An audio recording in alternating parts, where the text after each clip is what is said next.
नमस्कार, मैं doctor PD Bhutia. आज हम बात करेंगे ये जो अब लॉकडाउन कब खुलेगा, इस बात को लेके हम लोग सब आतुर हैं। लॉकडाउन खोलेंगे और हम सब बाहर निकलेंगे। ऐसा नहीं होता है। लॉकडाउन जो है, लॉकडाउन का पीछे एक साइंस छिपा हुआ है, साइंटिफिक रीज़न है। लॉकडाउन हमेशा सब जैसे अचानक लॉकडाउन हो, उसका ओपन करने का भी जो फेज वाइज होता है वो सरकार तय करेंगे कैसे लॉकडाउन खोला जाएगा। ऐसे नहीं कि खोल दिया और सब हम लोग बाहर निकल आए।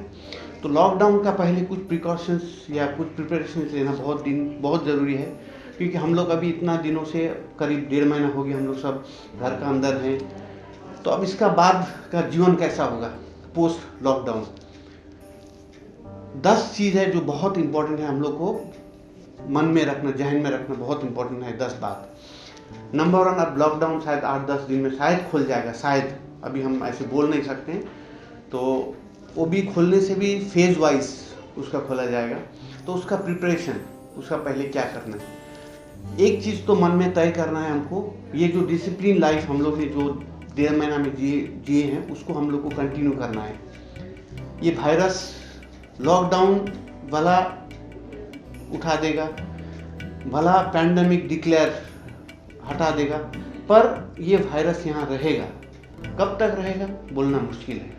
जब तक इसका दवा नहीं होगा, जब तक वैक्सीनेशन नहीं होगा, तब तक ये वायरस यहाँ रहेगा और इसी वायरस का साथ हम लोग को जीना है। इसके लिए प्रिपरेशन क्या है देखिए। जब लॉकडाउन होगा, फेज वाइज होगा, उसमें कुछ कंडीशंस होंगे, कुछ प्रिकॉशंस होंगे, उसको मानना बहुत ज़रूरी है। तो लॉकडाउन का बाद का लाइफ जो है वो तो एक समझिए 3 पहिए वाला गाड़ी, जो स्कूटर ऑटो होता है, ऑटो जैसा है, 3 चक्का। 3 चक्का क्या है लाइफ का? 3 चक्का, एक है सोशल डिस्टेंसिंग, एक चक्का है हाथ धोना जिसको हैंड वॉशिंग बोलता है, और थर्ड जो हुआ मास्क पहनना। ये 3 चक्का 3 पहिया वाला गाड़ी है हम लोग का जीवन। मास्क पहनना, हाथ धोना और सोशल डिस्टेंसिंग। इनमें से अगर कोई एक पहिया आपका पंक्चर हो गया, आपने हाथ धोना भूल गया या मास्क पहनना भूल गया या सोशल डिस्टेंसिंग मेंटेन नहीं किया, तो आप समझो कि आपका जीवन वहीं खत्म हो जाएगा। तो ये चीज़ कब तक मेंटेन करना है बोल नहीं सकते। महीना दिन हो सकता है, 2 महीना हो सकता है, 3 महीना हो सकता है, 4 महीना हो सकता है, 1 साल हो सकता है, 2 साल हो सकता है, पर आपको मान के चलना है कि इसको पूरा अपना जीवन में अमल करना बहुत ज़रूरी है। नंबर 1। नंबर 2, जो हम लोग अभी आतुर हैं कि कब हम जाके सैलून में जाएंगे, पार्लर में जाएंगे, बाल कटवाएंगे। सबसे ये जो लॉकडाउन का जो एक मंत्र, लॉकडाउन का पीछे साइंस यही था कि लॉकडाउन, मास्क और सैनिटाइजर ऐसा कोई दवा नहीं था। ये इसका पीछे एक साइंस था। साइंस ये था कि ये वायरस स्प्रेड ना हो, संक्रमण ना हो, इधर से उधर स्प्रेड होके ना जाए। तो जैसे भी आप जाएंगे कहीं पार्लर में, कहीं स्पा में, कहीं जाएंगे, तो आप बहुत वहाँ पे जो ऑल दोज आर कॉन्टैक्ट्स, बहुत कॉन्टैक्ट्स में आएंगे, आप करीब आएंगे किसी का। समझो आप एक किसी पार्लर में जा रहे हैं, कि किसी मसाज पार्लर में जा रहे हैं या आप सैलून में जा रहे हैं, समझो आप एक माइनर ओटी में गए हैं, जहाँ पे हर चीज़ को नज़रअंदाज किया नहीं जा सकता है। जैसे जितना भी चीज़ यूज़ करेंगे, जैसे सैलून वाला भी पूरा डिस्पोजेबल आइटम, मास्क पहन के, कम से कम टच कम हो, ये बहुत इंपॉर्टेंट है, क्योंकि वो बहुत वल्नरेबल एरिया है। शुरू में अगर आप जानेंगे तो ये पार्लर भी पहले बहुत बंद किया था, पहले इंडिया से जब लॉकडाउन हुआ था, रेस्टोरेंट, ये पार्लर बंद किया था। इसका पीछे साइंस है, क्योंकि आप जब भी पार्लर में जाएंगे, बाल वाल कटाएंगे या मसाज करेंगे या थ्रेडिंग करेंगे या फेशियल करेंगे, आप बहुत करीब होंगे, इसलिए इसमें ध्यान देना बहुत ज़रूरी है। नंबर 3, आप अगर 3 महीना, 4 महीना, 5 महीना जो आंकड़े देखेंगे, स्मोकर्स जो है उसका ज़्यादातर डेथ हुआ है, इसलिए स्मोकिंग बिल्कुल नहीं करना है, एकदम ना के बराबर। 4th हो गया आपको ड्रिंक, अल्कोहल जो करते हैं एकदम मॉडरेशन में। अल्कोहल ज़्यादा करने से डिहाइड्रेशन होगा। अगर डिहाइड्रेशन होता है तो आपको फिर वायरल रिप्लिकेशन ज़्यादा होगा। और चूंकि ये 3 महीना में जो एक्सपीरियंस देखा है, 4 महीना में जिसका डायबिटीज़ है, जिसको प्रेशर है, जिसका किडनी का बीमार है, जो 60 साल का ऊपर का बुजुर्ग है, जिसको ब्रोंकाइटिस, दमा है, कैंसर है, किडनी प्रॉब्लम है, उनको ज़्यादातर इफेक्ट हुआ है। तो हर किसी को, बुजुर्ग को विशेष करके, निमोनिया का वैक्सीन हर 5 साल में लेना बहुत ज़रूरी है। इन्फ्लुएंजा का जो सीजनल फ्लू का वैक्सीन लेना बहुत ज़रूरी है। और दूसरा है, बहुत इम्पॉर्टेंट है वो, जो अभी हम लोग जो गरीब दुखी है जिसको हम लोग खिला रहे हैं वो बंद नहीं करना है हम लोग जो अपना सामर्थ्य से जो खिला रहे हैं उसको कंटिन्यू करना है, उसको कभी बंद नहीं करना है। उसको जैसे हम लोग ने अभी अमल किए हैं, ऐसे नहीं कि लॉकडाउन में ख़त्म हो गया हमने सब छोड़ दिया, ऐसे नहीं, उसको भी अमल करना है। कब? 1 साल 1.5 साल हो सके, जब तक वो अपना खड़े नहीं हो पाएंगे अपने पैर पे, तब तक वो सपोर्ट देना बहुत ज़रूरी है। दूसरा समझिए, अभी बॉक्सिंग में प्राय 6 राउंड होता है, शायद मेरा समझ में जितना आता है। हम लोग अभी बॉक्सिंग का फर्स्ट राउंड में है और 5 राउंड बाकी है, इसलिए इतना खुशी, इतना ये होना अभी ठीक नहीं है।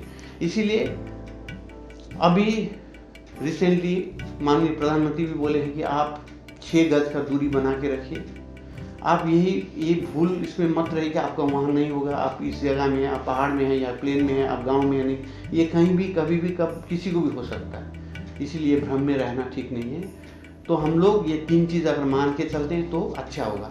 थर्ड ये है कि जब भी क्रिटिकली कोई भी पेशेंट होता है आईसीयू में, हम लोग प्रोन वेंटिलेशन करते हैं, उसको उल्टा लेटा के हम लोग पेट का बल लेटा के उनको वेंटिलेटर में डालते हैं। उसका पीछे साइंस ये है कि हम लोग का जितना भी हार्ट वगैरह है सब सामने में है, तो लंग्स का जो पोर्शन है सामने थोड़ा कम है और नीचे का तरफ ज़्यादा ब्लड रहता है, क्योंकि हार्ट से ब्लड पंप होकर लंग्स में आता है, लंग्स से प्यूरीफाई होकर पीछे जाता है, हार्ट में चला जाता है। तो जो लंग्स का लोअर पोर्शन है उसमें थोड़ा सा एल्वियोलाई में ब्लड रहता है, और पीछे का तरफ जितना एल्वियोलाई है वो कोलैप्स रहता है, यूज़ नहीं आता है। तो आपको दिन में एटलीस्ट 2 बार पेट का बल लेट के, ऐसे नीचे लेट के 10 बार सांस, ऐसे नीचे लेट के गर्दन एक तरफ टेढ़ा करके 10 बार सांस लेना छोड़ना, ये एक्सरसाइज करना बहुत ज़रूरी है। प्रोन वेंटिलेशन बताए, प्रोन ऐसे आप पेट का बल लेटे 10 बार जोर से सांस लेना छोड़ना। ऐसे करने से ये जो पीछे है, पीछे का जितना भी आपका एल्वियोलाई वगैरह है जो कोलैप्स है वो खुल जाएगा, लंग का कंप्लाइंस बढ़ेगा। इससे क्या होगा, आपका इम्यूनिटी भी अच्छा होगा। ये लंग को थोड़ा एक्सरसाइज के लिए। दूसरा, आपको खाना पीना में ध्यान देना, घर का चावल दाल रोटी सब्जी अच्छा तरह से खाना है। फास्टिंग जितना हो सके नहीं करने से अच्छा है, आपको इम्यूनिटी बनाए रखना है। ये है ये इसका तैयारी। तो ये है पोस्ट लॉकडाउन का तैयारी। पर प्री अभी जो है, अभी आपको अभी से वो लंग का जो एक्सरसाइज हम बताए हैं, प्रोन करके लेट के नीचे पेट का बल लेट के जो करना है वो करते रहिए। खाना खाइए, घर से बिल्कुल नहीं निकलना है, हाथ धोना है, घर में भी हाथ धोना है। बहुत से लोग पूछते हैं कि घर में क्यों हाथ धोएंगे, अब तो घर में तो है। घर में आपको कैसे पता कि आपके घर में जो फैमिली है उसको भी हो सकता है, जिसको बोलता है असिम्प्टोमेटिक कैरियर। तो इसलिए घर में भी हाथ धोना बहुत ज़रूरी है। घर में हैंड सैनिटाइजर नहीं चलाने से भी होगा, साबुन है, पानी है। आप घर में भी थोड़ा सा डिस्टेंस दूर बना के रहिए। तो घर से बिल्कुल नहीं निकलना है, आप हेल्दी रहिए। बताना चाहते हैं कि पोस्ट लॉकडाउन का जो लाइफ है वो 3 पहिए वाला गाड़ी है। सोशल डिस्टेंसिंग, मास्क पहनना, हाथ धोना, ये अनिवार्य है। सोशल डिस्टेंसिंग में आप 6 गज का दूरियां तो बनाना ही है। इसका साथ साथ ब्याह शादी भीड़ मॉल, जैसे हम लोग का पहाड़ में होता है, कोई भी गुजर जाने से वो उसके घर में 14 दिन सब हर कोई इकट्ठा हो जाते हैं, ताश खेलते हैं, बैठते हैं, ये सब 1-1.5 साल के लिए अवॉइड करना बहुत ज़रूरी है। भीड़ भट्टा हो गया, बाजार हो गया, ये सब में जितना हो सके, जितना भीड़ है वहाँ से अलग रहना ही अच्छा रहेगा। आप ये एटलीस्ट 1.5 से 2 साल आपको ये बनाए रखना बहुत ज़रूरी है। भीड़ में बिल्कुल नहीं जाना है, अवॉइड क्राउड्स। Thank you.